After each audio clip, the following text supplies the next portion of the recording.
not Microsoft ဒီခါစားတစ်ခုဖန်တီးမယ်ဘာလဲဆိုရင်ဒီကွန်ပျူတာကိုအသာထွက်ပြီးတော့ဖတ်ခဲ့မှာပါနော်ကိုရက်ထက်တဲ့ဆန်တော့မဟုတ်ကိုကွန်ပျူတာယူပြီးတော့ရက်ထက်ထားတဲ့ဆန်တွေကိုကွန်ပျူတာကိုအသာထွက်ပြီးတော့ဖတ်ခဲ့မယ်အဲဒီနည်းလေးနော်ဟိုအပေါ်ဆိုတာဘာလေးမှာဒီမှာများလေးရှိတယ်အဲ့ဒါလေးကိုနှိပ်လိုက်မယ်နှိပ်လိုက်ပြီးဒီမှာ more command ဆိုတာရှိတယ်အဲ့ဒါလေးနှိပ်လိုက်နော် quest 2ပဲရောက်သွားပြီအဲဒီနေမသွားအဲ့ဒီကနေမသွားရှိဘူးဆိုလည်းရတယ်ဖိုင်ကနေသွားမယ်နော်ဖိုင်ကနေသွားမယ်ပြီး option ပြီး quest 2ပါဒီနေရာပဲရောက်လာမယ်နော် quest 2ပါသွားမယ်ဒီမှာအများကြီးနော်ဒီမှာ choose commerce form အဲ့မှာနှိပ်လိုက်ရေးဒီမှာ popular commerce ရှိတယ်commerce not either rubbish ရှိတယ် other commerce ရှိတယ် macros ဆိုတာရှိတယ်နော်ကိုကဘာရွေးရမလဲဆိုရင်နှစ်ခုမြောက် commerce not in rubbish not in the rubbish အဲ့လိုနှိပ်လိုက်မယ်နေပြီးတော့ speed ဆိုတဲ့ data စမယ်နော် speed ဆိုတဲ့ data စမယ်ဆိုတော့ speed ဆိုတော့ s နဲ့စတာရှာမယ် s နဲ့စတာဆိုတော့ s နဲ့စတယ်မှာ s နဲ့စတာအများကြီးနော် speed ကို speed ဆိုတော့လေးရှာမှာ speed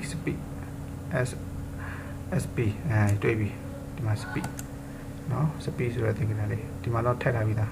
ပြဖြတ်လိုက်မယ်ပြဖြတ်ရှိတဲ့ဖြတ်လိုက်မယ်ဟုတ်ပြီဒီမှာ speed တွေ့ပြီနော်ဒီ speed ကို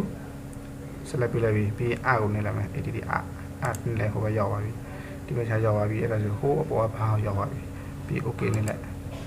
ဒီပေါ်မှာနော်ပေါ်မှာရောက်သွားပြီဒီမှာ speed selected တက်နော်ကိုစာတွေကိုဖတ်စီ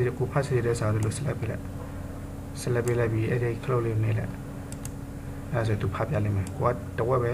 select ပြီးသူတဝက်ပဲဖတ်လိမ့်မယ်နော်ဟို select ပဲတဝက်ပဲ select ပြီးတယ်နော်တဝက်ပဲ select ပြီးတယ်ပြီး speed close လေးကိုနှိပ်လိုက်မယ် The first is the aggregate of matter group path hand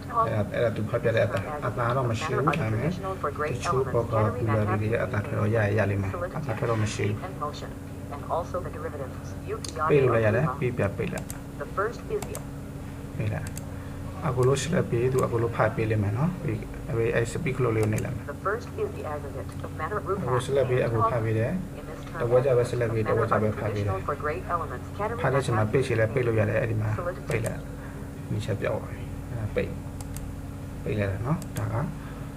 set ကို speed close လေးအသုံးပြုပြီးတော့ set ကိုစာဖတ်ခဲတာနော်စာဖတ်ခဲတာဖြစ်ပါတယ်